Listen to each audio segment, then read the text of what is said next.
जय श्री गणेश। नमस्कार, मैं आचार्य संजय द्विवेदी। मेरे समस्त प्रबुद्ध दर्शकों का मेरे चैनल पर हार्दिक स्वागत है। आज मैं मेष राशि का दिसंबर माह का मासिक राशिफल लेकर आपके सम्मुख उपस्थित हूं। दिसंबर माह में जो ग्रहों की स्थितियां हैं, जो ग्रहों के परिवर्तन है, उसके अनुसार ये माह किस प्रकार का फल देने वाला है, किस प्रकार के लाभ मिल सकते हैं अथवा कहां पर समस्या आ सकती है, उसका क्या निराकरण है, संपूर्ण विश्लेषण मैं पूर्ण तर्क के साथ करने जा रहा हूं। प्रिय दर्शकों, ये राशिफल आपके चंद्र राशि पर आधारित है, अर्थात आपकी जन्म कुंडली में यदि 1 नंबर में चंद्रमा विराजमान है तो आपकी मेष राशि है। प्रिय दर्शकों, यदि अभी तक आपने चैनल को सब्सक्राइब नहीं किया है तो कृपया अति शीघ्र सब्सक्राइब कर लें, बेल आइकन को प्रेस कर दें, ऑल पर क्लिक कर दें। मेष राशि मंगल की राशि है। मेष राशि के लिए यदि हम 1 दिसंबर को स्थितियों का अवलोकन करें तो यहां पर लग्न में ही गुरुदेव बृहस्पति होंगे, चतुर्थ भाव में अपनी ही राशि में चंद्रमा का गोचर होगा, षष्ठम भाव में केतु होंगे, सप्तम भाव में शुक्राचार्य होंगे, अष्टम भाव में स्वयं लग्नेश तथा अष्टमेश मंगल होंगे, यहाँ पर सूर्यदेव का भी गोचर चल रहा होगा। इसी प्रकार से भाग्य भाव में बुध का गोचर होगा, एकादश भाव में शनिदेव होंगे तथा द्वादश भाव में राहु का गोचर चल रहा। ये ग्रह स्थितियां। इसके पश्चात इस माह में जो पहला परिवर्तन होगा वो बुध का है। बुध 13 दिसंबर को धनु राशि में वक्री अवस्था में आएंगे तथा इनका गोचर वृश्चिक राशि की ओर हो जाएगा। इसके पश्चात 16 दिसंबर को सूर्यदेव अपनी राशि का परिवर्तन करके अष्टम भाव से निकलकर भाग्य भाव में गुरुदेव बृहस्पति की धनु राशि में प्रवेश कर जाएंगे। इस माह में 25 दिसंबर को शुक्राचार्य जो वर्तमान समय में अत्यंत प्रबल अवस्था में गोचर कर रहे हैं, जहां पर ये मालव्य योग में अपनी मूल त्रिकोण तुला राशि में होंगे, वहां से इनका गोचर अष्टम भाव में हो जाएगा। इसके पश्चात 27 दिसंबर को मंगल जो लग्नेश है तथा अष्टमेश होकर इनका गोचर भाग्य भाव में प्रारंभ हो जाएगा। ये संपूर्ण ग्रह स्थितियां हैं। समस्त स्थितियों का संकलन करते हुए ये राशिफल मैं आपके लिए प्रस्तुत कर रहा हूं। यदि प्रारंभिक स्थितियों से देखें तो प्रारंभ से ही मेष राशि के लिए गज केसरी योग से ही ये माह प्रारंभ।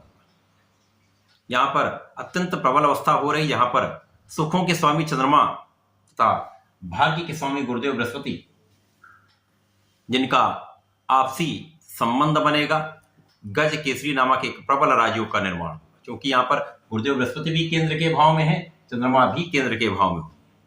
निश्चित रूप से ये माह आपके लिए सुखों का आगमन कराने वाला है, सुखों की वृद्धि करने वाला है, भूमि भवन वाहन का सुख देने वाला है, माता के सुखों में वृद्धि करने वाला है, माता पिता का आशीर्वाद देने वाला है। तो माह के प्रारंभ से ही मेष राशि के लिए एक अच्छा समय प्रारंभ हो रहा है।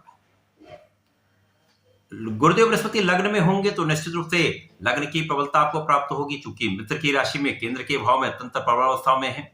यहां पर आपका व्यवहार, आपका आभामंडल एक प्रबल रूप से आकार लेने वाला है। साथ ही साथ यहां पर आपके व्यक्तित्व का प्रभाव बढ़ जाएगा, आपकी क्षमता में निश्चित रूप से वृद्धि हो रही। गुरुदेव का प्रभाव पंचम पर होगा। पंचम जो कि ज्ञान का भाव है, संतान का भाव है, शिक्षा का भाव है, प्रेम का भाव है। यहां पर गुरुदेव का प्रभाव इस भाव के प्रभाव को बढ़ाने वाला है। क्योंकि मित्र की राशि सूर्यदेव की, सूर्यदेव यद्यपि यहां पर अष्टम भाव में होंगे, 16 दिसंबर तक कुछ स्थितियां कुछ कम अच्छी रह सकती हैं। यहां पर शिक्षा ज्ञान का भाव इतना अच्छा प्रभाव, इतना अच्छा लाभ नहीं दे पाएगा। प्रतियोगिता परीक्षा में परिश्रम अधिक करना पड़ेगा, लाभ की मात्रा कम हो सकती है। परंतु 16 दिसंबर के बाद जैसे ही सूर्य का राशि परिवर्तन भाग्य भाव में हो जाएगा तो गुरुदेव का प्रभाव पंचम पर भी होगा, सूर्यदेव पर भी होगा, जो कि गुरुदेव की राशि में होंगे। उसके पश्चात आपके जीवन में बहुत बड़े परिवर्तन होंगे। आपको सरकारी नौकरी के प्रयास में सफलता मिलेगी, प्रतियोगिता परीक्षा में सफलता 100% निश्चित हो जाएगी। आपके ज्ञान में, आपके शिक्षा के भाव में संपूर्ण लाभ आपको प्राप्त होगा। इसी के साथ साथ संतान की प्राप्ति का संपूर्ण योग बनेगा। संतान से सुखों की प्राप्ति निश्चित है। प्रेम के लिए ये समय कहीं ना कहीं एक अच्छा प्रभाव देने वाला है। इसी प्रकार से गुरुदेव का प्रभाव प्रारंभिक समय से ही सप्तम भाव पर होगा, जो कि एक सप्तमेश पर भी है, सप्तम भाव पर भी है, जहां पर शुक्राचार्य अत्यंत प्रबल अवस्था में होंगे। तो यहाँ पर निश्चित रूप से वे जातक जिनका विवाह नहीं हो पाया है, उनके विवाह का संपूर्ण योग बनेगा। जिनका विवाह हो चुका है वो आपसी संबंध मधुर रहने वाले हैं। जीवन में आपके साझेदारी में आपको एक अच्छा लाभ मिल सकता है। आपकी कार्यक्षेत्र की प्रबलता आपको प्राप्त होगी। नए नौकरी का योग बन सकता है। व्यापार में प्रगति का अवसर मिलेगा। नए नए अवसरों की प्राप्ति आपको होने वाली है। इसी प्रकार से आपके दसम भाव की प्रबलता आपको प्राप्त होगी। निश्चित रूप से इस समय में आपका कार्यक्षेत्र अत्यंत प्रबल रहेगा। अब यहाँ पर जो कार्यक्षेत्र के स्वामी गुरुदेव शनिदेव हैं, शनिदेव की स्थिति अत्यंत प्रबल है। यहाँ पर कार्यक्षेत्र के स्वामी होकर लाभ भाव में अपनी ही राशि मूल त्रिकोण में शश नामक महाराजयोग में है। शश नामक राजयोग एक ऐसा पंच महापुरुष राजयोग है जो आपको संपूर्ण सुखों की प्राप्ति कराता है। आपकी क्षमता से, आपके कार्यक्षेत्र से संपूर्ण लाभ देता है। तो यहाँ पर आपके धन में वृद्धि, आपके व्यक्तित्व में वृद्धि, आपकी क्षमता में वृद्धि तथा यहाँ पर निश्चित रूप से आपके ज्ञान के भाव को प्रबलता मिल रही। जो लोग रिसर्च के कार्य में हैं, निश्चित रूप से ये समय अत्यंत प्रबल रूप से लाभकारी है। पद का लाभ, आपके कार्यक्षेत्र में प्रगति तथा व्यापार में संपूर्ण लाभ, व्यापार में संपूर्ण प्रगति का विस्तार का योग बन रहा है। इस माह में राहु जो रहेंगे वो आपके द्वादश भाव में रहेंगे। द्वादश भाव में राहु मीन राशि में होंगे, गुरुदेव बृहस्पति की राशि में होंगे। राहु का द्वादश में होना विदेश से आपको अच्छा लाभ करा सकता है, विदेशी व्यापार से लाभ करा सकता है, व्यय में वृद्धि करा सकता है। यहाँ पर एक बंधन योग की भी स्थिति बनती है। कोई भी ऐसा कार्य ना करें जहां पर कुछ कानूनी समस्या हो सके। इस समय में आपको पूर्ण रूप से विवादों से बचकर रहना होगा, क्योंकि यहाँ पर कुछ पीठ पीछे शत्रु भी बनेंगे।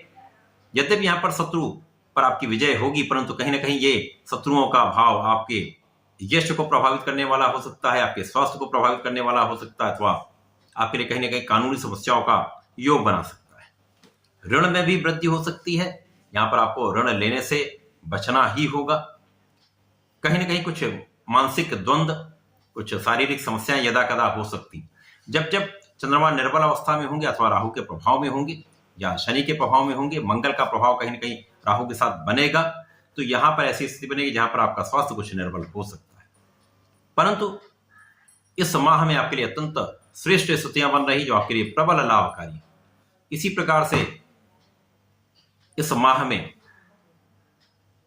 4 से 5 बार ऐसे योग बन रहे हैं जो आपके लिए प्रबल रूप से लाभकारी होंगे। क्योंकि यहां पर गज केसरी का प्रभाव प्रारंभिक समय में भी होगा, उसके पश्चात 9 दिसंबर, 13 दिसंबर तथा 16 दिसंबर, ये ऐसी तिथियां हैं जहां पर आपके जीवन में अत्यंत प्रगति भी होगी।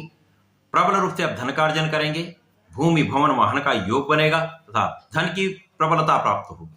कार्यक्षेत्र में प्रगति का अवसर प्राप्त होगा। तो इस माह में विशेष योग बन रहे हैं। इसी प्रकार से जब बुध वक्रीय अवस्था में आ जाएंगे तो बुध वक्रीय अवस्था में आकर इनका गमन आपके अष्टम भाव की ओर होने लगेगा। तो यहां पर कुछ शारीरिक समस्याओं में जैसे एलर्जी की समस्या हो सकती है, अथवा यहां पर कुछ स्किन से संबंधित समस्याएं हो सकती हैं। यहां पर आपको बचाव करना होगा। इस पूरे माह में गुरुदेव का प्रभाव बुध पर होगा। बुध चूंकि यहां पर पराक्रमेश है,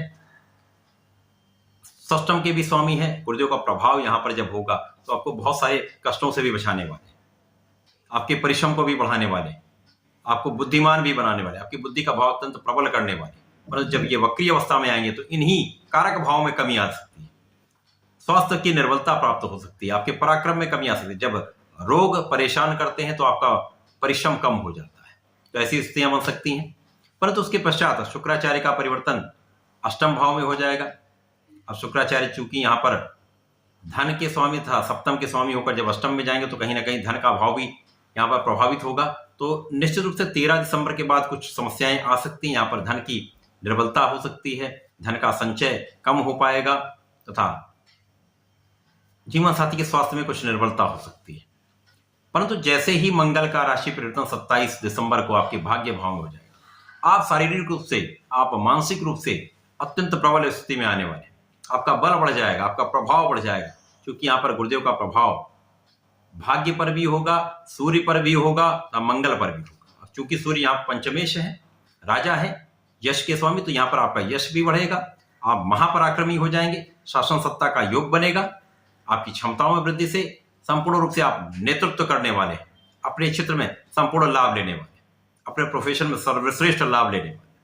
तो कुल मिलाकर कुछ स्वास्थ्य समस्याएं परेशान कर सकती हैं, परंतु लाभ की स्थिति अत्यंत प्रबल है इस माह में।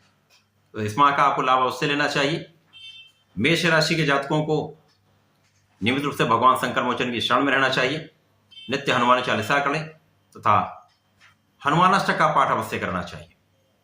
यदि प्रत्येक बुधवार को गणपति महाराज का शंकर नाशन श्री गणेश स्तोत्रम कर लेते हैं अथवा सुन लेते हैं, तो जब बुध निर्बल होंगे तो आपके लिए समस्याएं कम हो जाएंगी, लाभ की वृद्धि हो जाएगी। तो ऐसा करके इसका लाभ लें। धन्यवाद, नमस्कार।